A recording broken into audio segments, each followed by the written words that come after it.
დღეს ნათლისღებაა. დღესასწაულს ბათუმში ზღვაში შესვლის ტრადიციით შეხვდნენ. გვიან ღამით მრევლი ბათუმის ღვთისმშობლის შობის სახელობის საკათედრო ტაძარში შეიკრიბა.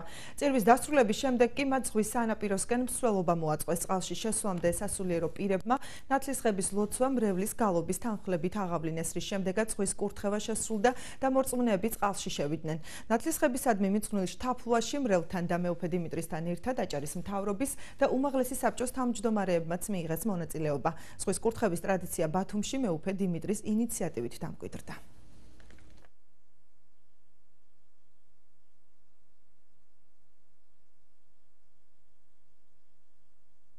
ყოფილიყოს დღევანდელი დღესასწაული ბრწყინვალე ნათლისღება უფლისა ჩვენისა იესო ქრისტესის საწინდარი ჩვენი ქვეყნის კეთილდღეობისა, სიძლიერისა, სიმტკიცისა გაიხსნა.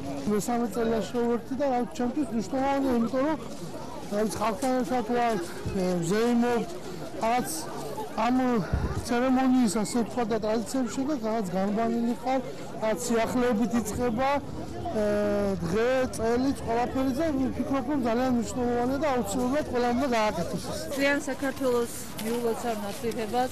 ძალიან ბედნიერი ვარ და როგორც მე ბედნიერი ვარ, ასემჯერ რომ ქართველი ერი დღემდე დღეს ყველა ბედნიერია და ნათლისღებას ღვთისმშობელმა ყველა გააერთიანოს მთლიანად საქართველოს და ერთსულოვანი გახედოს დღემდე დღის ჩათვლით.